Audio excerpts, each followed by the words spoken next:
Good morning student. आज हम standard 9 का हिंदी विषय पढ़ेंगे। आज का आपका इकाई है यानी कि पुनरावर्तन 1 है, जिसमें हमने इकाई 1 से लेकर 5 तक के प्रश्नों के उत्तर शामिल किए हैं। वो प्रश्नों के उत्तर में MCQ यानी कि सही विकल्प चुनकर उत्तर लिखना है। आपको एक प्रश्न दिया है और उसके 4 विकल्प दिए हैं। वो प्रश्न के सही विकल्प चुनकर उत्तर लिखना है। पहला प्रश्न है, ए सत्य सुंदर मांगल्य की नित्य हो डैश। पहले विकल्प देखते हैं। ए संवेदना, बी मनकामना, सी आराधना, डी संवेदना। अब सत्य सुंदर मांगल्य की क्या होनी चाहिए, तो हमें पता है, हमने पहले इकाई में ही यानी कि आराधना वाली जो कविता है उसमें देखा था, तो उत्तर आएगा सी आराधना। दूसरा प्रश्न है, मानवों की एकता की पूर्ण हो डैश। तो विकल्प देखते हैं। ए अभ्यर्थना, बी भावना, सी वासना, डी कल्पना। तो हमने कल्पना की है कि मानवों के बीच में क्या होनी चाहिए, एकता होनी चाहिए, तो उत्तर आएगा डी कल्पना। आगे है, मुक्त हम चाहे एक ही डैश ही कामना। विकल्प है ए अभ्यर्थना, बी बंधुता, सी साधना, डी प्रार्थना। हम भले मन से स्वतंत्र हो, पर हमारे बीच में यानी कि इंसान के बीच में बंधुत्व की भावना होनी चाहिए, यानी कि सब लोग एक दूसरे का दुख दर्द समझ सके, ऐसी भावना सब में होनी चाहिए, चाहे भले वो इंसान पराया हो या अपना हो।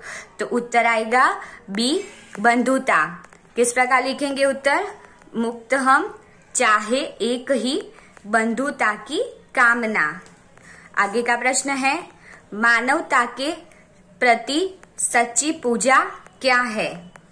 विकल्प देखते हैं। ए मित्रता, बी द्रुणा, सी प्रेम, डी नफरत। तो उत्तर क्या आएगा? सी प्रेम। क्यों प्रेम आएगा? क्योंकि इंसान के बीच में क्या होना चाहिए, आपस में प्यार होना चाहिए, यानी कि इंसानियत की भावना होनी चाहिए। तो उत्तर क्या आएगा? मानवता के प्रति सच्ची पूजा प्रेम है। नया प्रश्न है, शिशुपाल ने घर का दरवाजा खटखटाने वाला कौन था। विकल्प देखते हैं। ए भिखारी, बी व्यापारी, सी परदेसी, डी पहरेदार।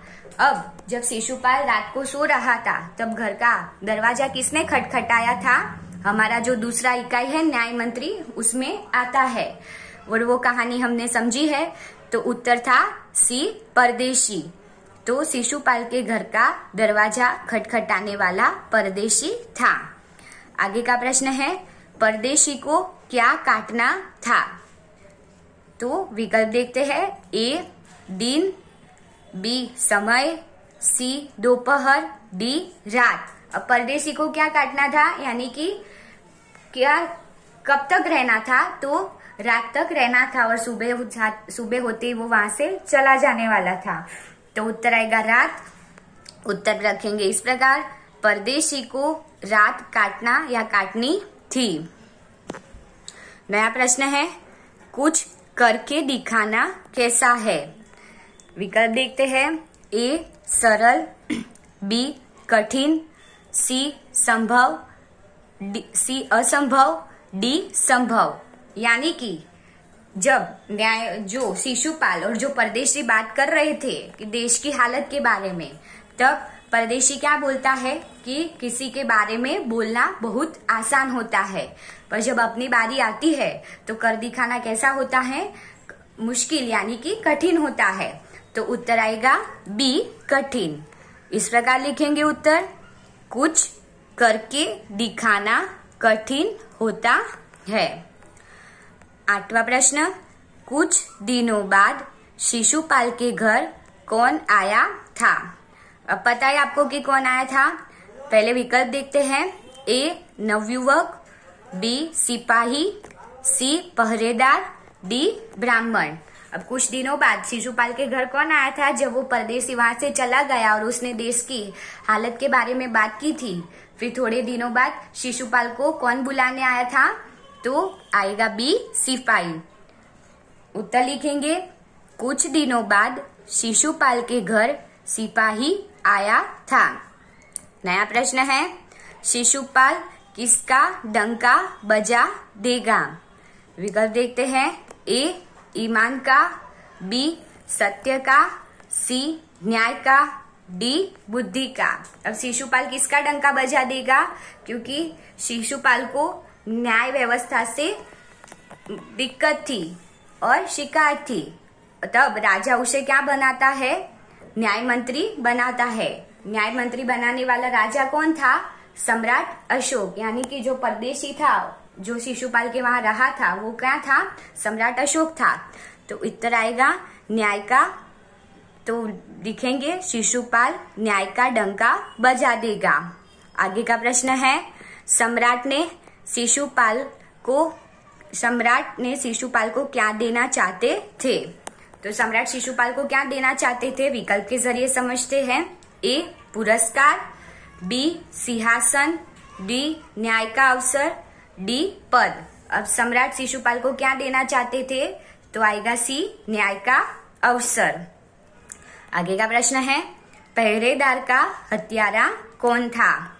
विकल्प है। ए सम्राट अशोक, बी ब्राह्मण, सी नवयुवक, डी न्याय प्रेमी। जब शिशुपाल न्याय मंत्री बने उसके थोड़े दिनों बाद एक सिपाही की क्या हो गई थी? हत्या हो गई थी। इस वजह से शिशुपाल की रात की नींद उड़ गई और उसने बहुत मुश्किल से हत्यारे का पता लगाया था।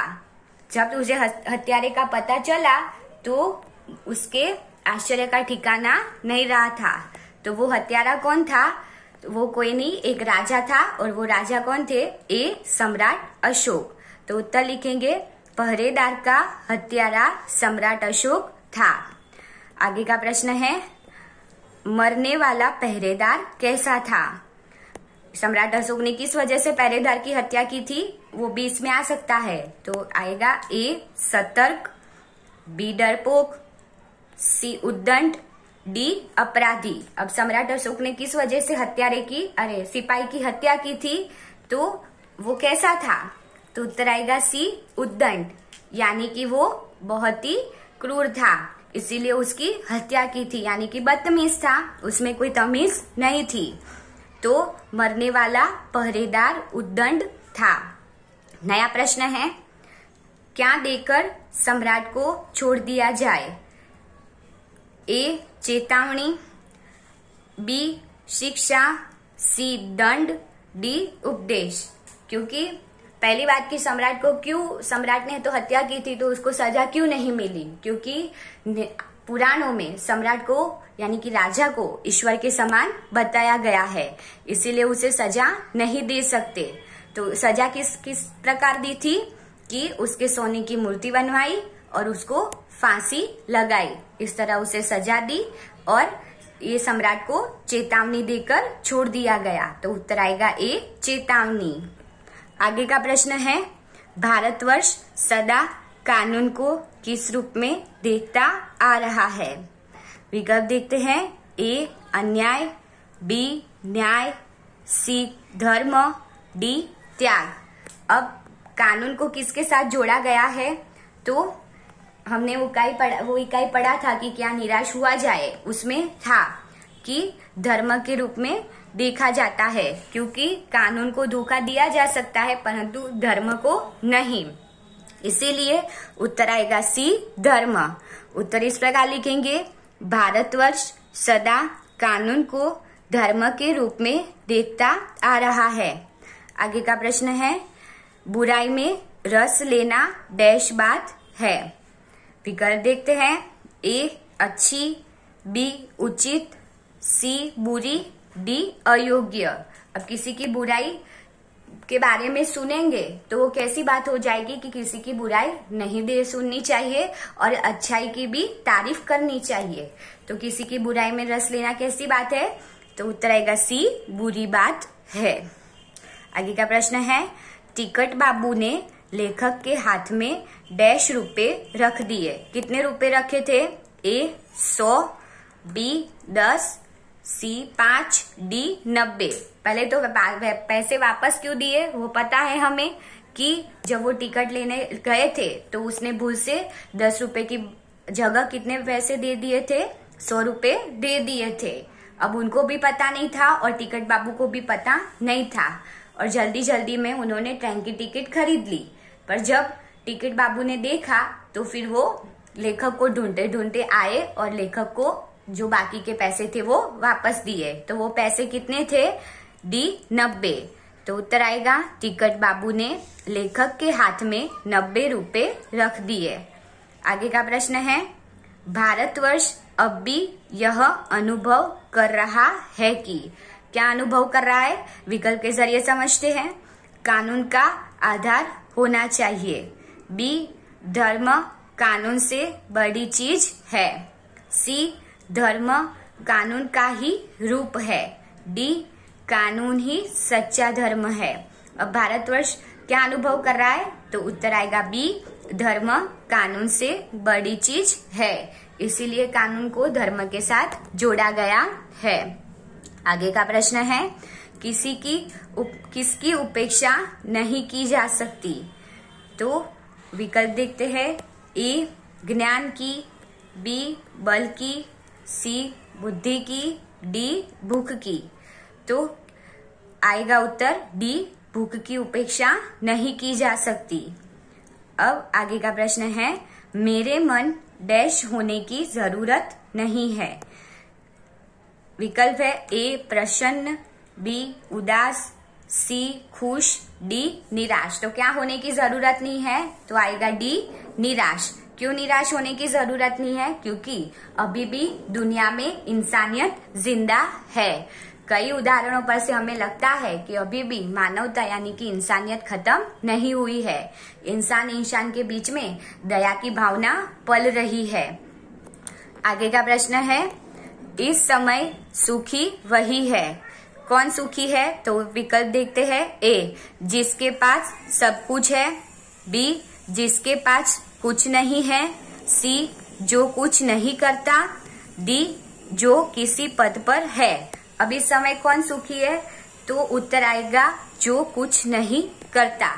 क्यों ऐसा बोला गया है? क्योंकि जो कोई भी काम करता है तो उसके अच्छी तारीफ तो नहीं मिलती, पर जो कोई भी भूल हो तो वो तुरंत लोग उसकी बातें करते हैं और बुराई करने लगते हैं, पर अच्छे काम की कोई तारीफ नहीं करता। इसीलिए जो कुछ नहीं करता उसकी तारीफ भी नहीं होती और बुराई भी नहीं होती, इसीलिए ऐसा कहा गया है। आगे का प्रश्न है, मुझसे मनुष्य जो होते हैं डैश का भार न ढोते हैं। ढोते हैं यानी कि उठाते हैं। तो विकल्प है ए, यौवन, बी, सपनों, सी, कंचन, डी, अपनों। अब कर्ण है, कर्ण का जीवन दर्शन। जब कृष्ण कर्ण के पास जाते हैं और उसे बोलते हैं कि पांडवों के पक्ष से युद्ध करो और दुर्योधन का साथ छोड़ दो, तब कर्ण समझाते हैं। तो क्या कहते हैं कि मैं तो एक तुच्छ इंसान हूँ, मुझे राजा का या कोई पद का मोह नहीं है, पर दुर्योधन मेरा मित्र है, उसने मेरी मदद की थी, इसीलिए मैं उसका साथ नहीं छोड़ूंगा। तो कंचन का भार वो नहीं उठा सकता, यानी कंचन यानी सोना। तो उत्तर आएगा सी, कंचन। आगे का प्रश्न है, प्रासादों के कान का, प्रासाद यानी महल के कान का शिखर होते डैश के ही घर। अब देखते हैं विकल्प। ए, सुंदरियों, बी, कबूतरों, सी, आंसुओं, डी, गरुड़ों। तो प्रासादों के महल में यानी महलों है तो उसके शिखरों पर जो दरारें पड़ी होती है उसमें कौन घर बनाते हैं, यानी कि कौन घोंसला बनाता है? तो उत्तर आएगा डी, कबूतरों। आगे का प्रश्न है, गरुड़ कहाँ नहीं होता है? विकल्प देखते हैं। ए, महलों में, बी, घोंसलों में, सी, पहाड़ों में, डी, जंगलों में। तो गरुड़ कहाँ नहीं होता, वो भी पक्षियों का राजा है, फिर भी वो कहाँ नहीं रहता है, तो आएगा ए, महलों में। आगे का प्रश्न है, नर वैभव हेतु डैश है, यानी कि क्या है। पहले विकल्प देखते हैं। ए पछताता, बी मदमाता, सी निर्माता, डी ललचाता। तो नर वैभव हेतु क्या होता है, मदमाता, यानी कि उसके प्रति आकर्षित होता है, तो उत्तर आएगा बी, मदमाता। आगे का प्रश्न है, डैश पाटना है मुझको, अही पाश काटना है मुझको। तो विकल्प देखते हैं। ए मैदान, बी आकाश, सी रणखेत, डी रणभूमि। अब क्या करना है कि मुझे रणखेत यानी कि युद्ध भूमि में क्या करना है, अहिपाश यानी कि जो दुर्योधन पर जो संकट आया है उसे दूर करना है, तो उत्तर आएगा सी, रणखेत। आगे का प्रश्न है, जिस डैश की नींव तुम जैसी नारियां रखने जा रही है वह निश्चय ही महान होगा। क्या है वो देखते हैं। ए भवन की आधारशिला, बी क्रांति का नाम, सी अग्निपथ का नाम, डी स्वराज्य की नींव। यानी कि जब रानी लक्ष्मीबाई अपनी झांसी वापस लेने के लिए युद्ध कर रही थी तो उसको उसकी दो सखी यानी कि दो सेविका थी, कौन थी, मंदार और जूही, वो भी उसे युद्ध में मदद कर रही थी। इसीलिए रानी लक्ष्मीबाई क्या कहती है कि स्वराज्य की नींव तुम जैसी नारियां रखने जा रही है वह निश्चय ही महान होगा, यानी कि उत्तर आएगा डी, स्वराज्य की नींव। आगे का प्रश्न है, मैं डैश के लिए नाच सकती हूँ। किसके लिए जूही नाच सकती थी। ए विजय, बी स्वराज्य, सी दुश्मन, डी प्रेमी। तो जूही किसके लिए नाच सकती थी, बी स्वराज्य के लिए। आगे का प्रश्न है, वे ठोकर मारकर क्या दूर नहीं कर सकती। ए देश के लोगों की अज्ञानता, बी अपने सैनिकों की काहिली, सी अपने सरदारों की मदहोशी, डी अपने नायकों की बेहोशी। अब रानी लक्ष्मीबाई है, उसके जो अपने साथ लड़ने वाले सैनिक थे, जो तात्या थे और रघुनाथ नायक थे, वो ऐशो आराम में डूब गए थे, तो आएगा कि सी अपने सरदारों की मदहोशी दूर नहीं कर सकती थी। आगे का प्रश्न है, जूही तात्या को कहां से खींचकर ला सकती है। विकल्प देखते हैं। ए पाताल से, बी स्वर्ग से, सी नरक से, डी कहीं से भी। तो आएगा ए पाताल से भी खींचकर ला सकती है। आगे का प्रश्न है, लक्ष्मीबाई क्या पढ़ती है। ए रामायण, बी गीता, सी गुरुचरित्र, डी ज्ञानेश्वरी। अब जूही ने जब समझाया था रानी लक्ष्मीबाई दुखी थी, तो तब लक्ष्मीबाई क्या पढ़ रहे थे, गीता पढ़ रही थी, यानी कि आएगा उत्तर बी गीता। गीता यानी भागवत गीता। आगे का प्रश्न है, जूही देश के लिए किसे ठुकरा सकती है। ए माता को, बी पिता को, सी सभी को, डी सरदार को। किसे ठुकरा सकती है, डी सरदार को। अब सरदार कौन था, तात्या, जो उसे मन ही मन प्रेम करती थी और उसे अपना पति यानी कि स्वामी मानती थी। आगे का प्रश्न है, तोपें किसके उपलक्ष्य में चल रही थी। विकल्प देखते हैं। ए विजय के, बी यज्ञ के, सी ब्राह्मण भोज के, डी उत्सव के। अब तोपें क्यों चलाई जा रही थी, तो उत्तर आएगा सी ब्रह्म भोज, यानी कि ब्राह्मणों को जो भोजन कराया जा रहा था उसके लिए तोपें चल रही थी, उसके मान में। आगे का प्रश्न है, रानी लक्ष्मीबाई ने क्या प्रतिज्ञा की थी। क्या प्रतिज्ञा की थी। ए युद्ध करने की, बी झांसी को फिर से जीतने की, सी फिर से लड़ने की, डी अंतिम सांस तक लड़ने की। तो झांसी की रानी ने क्या प्रतिज्ञा की थी कि मैं मेरी झांसी किसी को नहीं दूंगी और अपनी झांसी वापस लेकर रहूंगी। तो उत्तर आएगा बी, झांसी को फिर से जीत लेने की। आगे का प्रश्न है, जूही अच्छी डैश थी। क्या थी। विकल्प देखते हैं। ए गायिका, बी नर्तकी, सी वारांगना, डी वीरहिणी। अब जूही क्या कर सकती थी, अच्छा नाच सकती थी, यानी कि अच्छा नाचने की कला उसके पास थी। तो नाचने वाली को क्या कहते हैं, नर्तकी। तो उत्तर आएगा बी, नर्तकी। स्टूडेंट, आप लोगों ने MCQ ध्यानपूर्वक सुने होंगे और समझे होंगे। धन्यवाद।